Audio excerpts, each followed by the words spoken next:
Chiti panapa ndope pamwe pema toti ma village rekati ma villa kana kuti ma lodge. Ngati kuti ma lodge. Alright.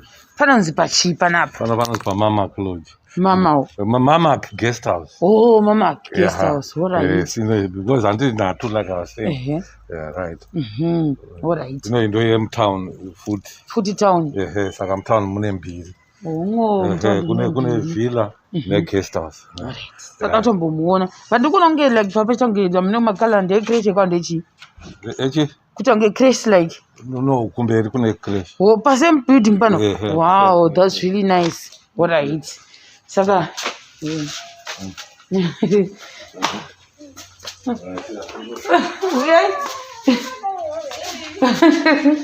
Alright, so ichi. Yeah, that's reception. Nice. Oh my God! You do big things, and this name chingoita.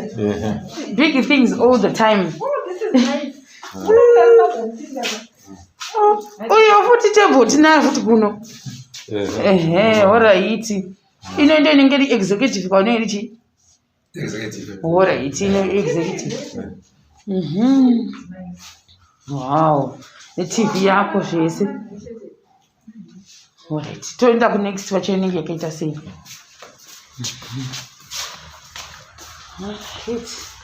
Wow. Pane ma steps, pane ma steps panapa drasira. Pane step. Wow, sa. Ndiri kunzi muchenjere. Saka magetsi ayaputika kwa affect afune kunova. Oh, akunawo. Alright. Saka affect. But inenge chinzi chi basic kana kuti unomune fridge. Saka chef unofana kutisira fridge uko kuya. Sama mchiti mune ma irons futa nditi. Kuti ungoti like tasanza tutoko. Vanenge vatravel zvino zvakabunyana. Saka anonzi ma chest boards, ma chest boards. Alright. Then ndachiti munomudoma musina kusa ma tables. Arapa. Like I'm saying this place is meant for business and pleasure. Yes. Business vanenge vachida kubva kana tabva muconference kana meeting kana kwavanenge vauya kuno kuchiredzi for business vaenda kwavanenge vaenda vadzoka. They may want to take some notes and whatever. So make sure. Kuti agara. You're very business minded, isn't it? Very business minded. Because the person kuto make sure kuti pane something. Yeah. Right. So you kuno kufanira sei.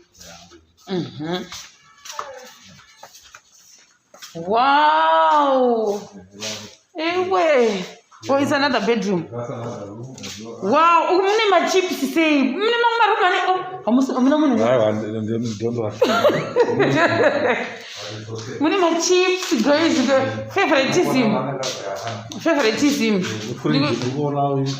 Tuzvona. Andi dress mune hanje. Munomu. Mune jacuzzi. Indeni simutooni kuti dziripi. Jacuzzi chaiye. The first time I'm going to jacuzzi. This is the simple. Jacuzzi ne uzakasina pa kuti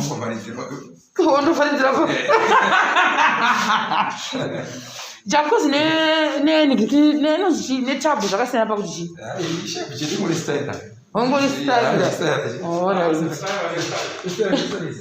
Alright. Wow. Apa vakarelaxawo TV. Hatimaona kuti maroom zvedare ma-TV. But panapa ndo panenge pane pane TV, relax and discuss. Munhu ari kumu kwake like tine ma-group visits. Vanonga vakabhuka vakawanda. Maybe from the same company. Vabvawo maroom dzavo relax manheru. Vachingoitawo meet and have drinks and Ko ishi. Tanakozvona kuti miti iri papa inonzi chikoyi. Mubambu. What inspired this shape? Akubari zvingo artistic shit. Artistic. Alright. Oh, this is nice. It's my first time corner something like this. Wow, this is nice. you love nature. Alright. Ingoriwo main inonzi. Iri imwe bedroom futi. Kune marumu akawanda kandi kutozviona. Saka munhu anenge akubuda ndosaka mune toilet rapapo. Alright. Standard. Wow, that's nice. Saka ma-standard sei waya arikuita mari? $20. This is cheaper now. Yeah. As compared to even if it's cheaper, but it's nice. Yes, I like the standard one food. They are very like nice. Kwete zvokumboseva. Iyi standard food guys. Design. It's cheap in terms of money, but in terms of standard, it's wow. Sikutoenderana neuyu yachoni. Asikutoenderana like seriously speaking. Munhu ane asingatozivi kuteka. Ko uko kukwini wati kona nawe kwamara muchireva kunonzi chinzi king size here. Ine chinzi chi exotic. Exotic inonzi. That's $25. Metimbodzokera pa $25 pepe. Ndida kumpinda futi yatoni. That's $25 guys. Vaya vanenge vachitanzi tida kuenda kuchiredzi $25. Imagine. Ndikutozviona kuti kuno apa malaisa kwachi kuti dhege. Hey, everything is for like unonyasa kuita zvaunoda guys. $25. Zvese bo. Saka umune shower futa ndizvi. Yes, there's shower, there's a shower. Alright. Oh, ndozvo design zvachoni. Alright. Affordable. Very affordable. Chirungu chinoshandiswa mumahotels ndo chinozongondikuta.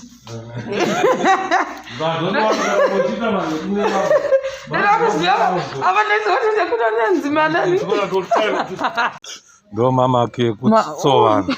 Mamake chitsovani. Kunonzi kutsovana kunoku. Like it's a location inonzi Tsovani. Saka 2 ari kutown. Then 1 in Tsovani. Saka inoti munoketa for everyone. Anosvikira mutown vane even kugeto ngavawane something. Yes, anoda it's choice yako. Alright, ngatipinde tione zvedu. Tsovani. Tsove.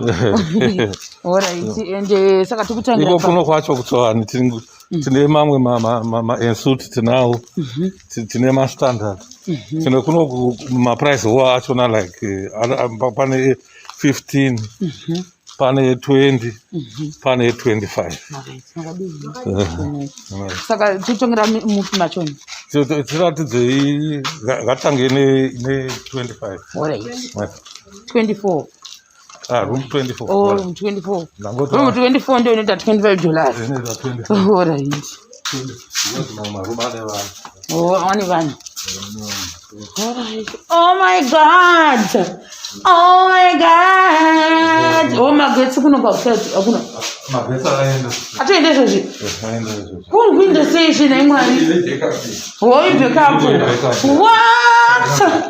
$25. Table as usual. Oh my god, ndakanga nefeni futi. Sezvo kuchipisa nditi. Ende mune backup futi zviri mudenga. Ma-tiles ndio anopedzera. Alright.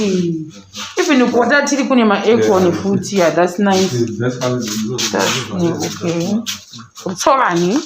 Mamwe ma-rooms ane vanhu, alright. Munde mechi mune munhu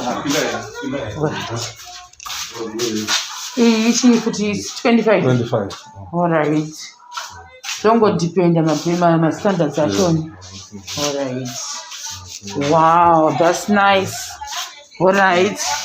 Saka 25 kune machi? Same wakangofanana machi. Alright, at face to face. Alright. Saka kuno standard. Oh, the ironing board. Yeah. Alright. Oh. Resting for bathrooms.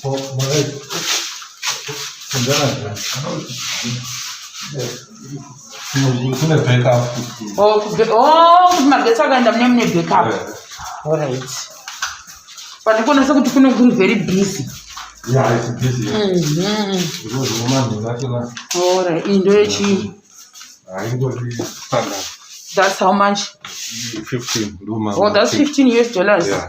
Oh, that's nice. Oh, don't pinda. Pinda only $15.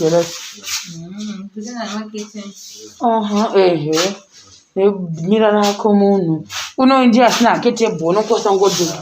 But still there's a chair, there's a fan, even if it's a $15. Pane fan in. Pane trigger. 1, 2, 3. Wow. Unofeneka spot eke. Unotobda watsukira. Unotobda watsukira nefan. Well, so not the lowest here. Yeah. All right. Esane ngani vana. Anyway.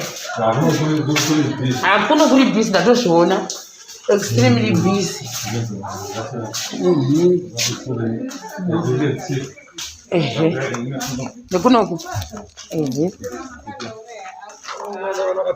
What? Yeah.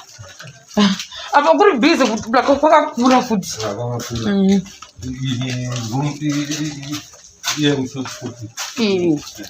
Go my executive actually. Oh, there's a place you don't know big pants. What does it say? Goat. Wow. What people like up?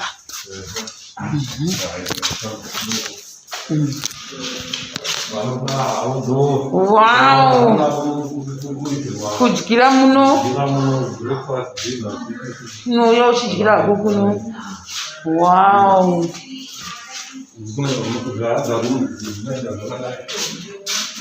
Mbesa. Kunoenda kuti kwomwoko. Mama marumza. Saka tikosamba mama. But tikumbira mbele. Kuno kuri busy kune muno. Hala kuna ma standard against. All right. Oh, for standards. Oh, but the standards kuno kuziri classy. So depend on side did. Yeah. Wow, $15. Can you switch to standard kakanaka kakanakisisa. Oh, so nika mukachoni dzasiya. Apakasiyana manje. Pati akakasirika insuit rasiyana. Hey. Mapeni ndati dzako. $15. Tsovani chirezi. Ewe. Yeah. So like uyaninga sina muda yaninga mtofamba chinogeza sambu machele atokwa ndiji. Oh, pesa kwa machele esa. Okay. All right. Ndio common room. Yeah, this is common room. Wow. Maguests wanenge vachida kuonawo TV, mabhora chichi from all my standard rooms ari kutaura like kusina TV. All right. They come in here watch, especially this season yebhora. Vanouya vachigara. But hatibvumiri hedu ma-outsiders. Ndo ndatovhunzwa kuti saka ninga asingavati pano unouya here. We don't. Ana avata pano. It's even worse in a COVID area. It's only my residents Panama. All right. So no mafuti muri meeting room conference. Can I contribute to my conference? Into a conference room, that conference depending. Then and I set up here out. To know what I set up in this year. Wow, that's really nice. So I'm not going to take a mini party for tika kifuti muno. Yes, birthday parties were held quite a number. Ananga chida. So let's say for example, munakala utangala tika party kaka mini party kaka nemchizo charge kuna ndimarinja kamera sei. Yeah, tino charge depending the function. Depending the function. Depending the number of people kana ari ma conferences. The more number tuna party one say conference 150 60 shidaro mama ma set up today outside food plus catering. Like our conferences, yes, we cater for them in terms of food and drinks. Yes. Wow, that's nice. I think when ASEVA, is the busiest one. Yeah, it's busy. And it's a cater for Munwese. I not to exclude one. When it's mostly the food. So I'm going to go to Shakudero.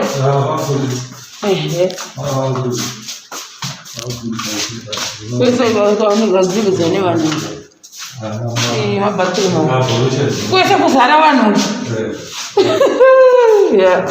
Ukazara. But machi makomoni. Kutori kuna munhu. Alright. Saka makomoni esai. Fully booked. Wow. Oh, asi komoni ine isuit ndaibhiga. Ndaibhiga zvekudero. Alright. Saka bhuti wewe vazokuda. Saka ngatingotara tiri panapa tuchitini. Ndapi mashoko epresira mungape vamwe vanhu maybe vakufunga kuti ndapererwa neupenyu in terms of my business. Chamunokwanisa kuencourage even nemayouth nevezera redu iri malast words amunoda kuvaudza. The thing is upenyu hwemuzimbabwe hwangwadza munhu wese. Hazvidi hope chete, you know. Just put effort in everything that you want to do. Have faith, have hope. Seek advice from vamwe vari mufield that you may want to. Izvezvi zvakafanana like field hospitality, like you know. Lockdowns have been there for the past 2 years or so. Munhu kana asina kusimba unotogwadama, because then it means business wise people are not traveling.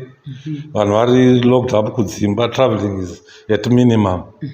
But it's also we thank God we have been able instead to expand during difficult time. Kuti instead of crying, totosenzesa period yo kudi with my improvements here and there, so that when the right time comes, business rag flourish, probably then takuita reap my benefits, kuita pursue my activities that we have done so far. Saka once you want to take the negative, wotsvaga ka positive karipo, bongopesuwa ikako. Alright, namba dzenyu zvakare vanenge vachida kuzoti vakubatei pamwe vatozivi kuti akapinda muchiredzi kune maloja ari kutauni kune maloja ari kunze kunoku ari desperate. Yes, it's 0772 327 441. Again 0772 327 441. Alright. But wangu mazinge manitiza katoda tsaona last words. Haungatoudza ini last words. Kuti moda kuti chi especially kuma youth nyamwe ari kuzama kutaura zvekuti business zviite moda kuti kudini. I think every area in tourism facilities, like tourism resources, like vanagona show tourism iko zvinenaka kuti yapakawanda kwane sporting tourism, your domestic tourism. Saka visit such places, then munongoona kuti zvakamira sei vanongo vari in business, so vanoda kuita whether kuma-conference whatever meetings, uyai kwatiri tokubetsera ine zvamunoda kuti mushandise. Amen. Saka ingoti ndo zvese zvangandana nazvo mukati mevidio chakubatira zvakare pasi kamchinotera.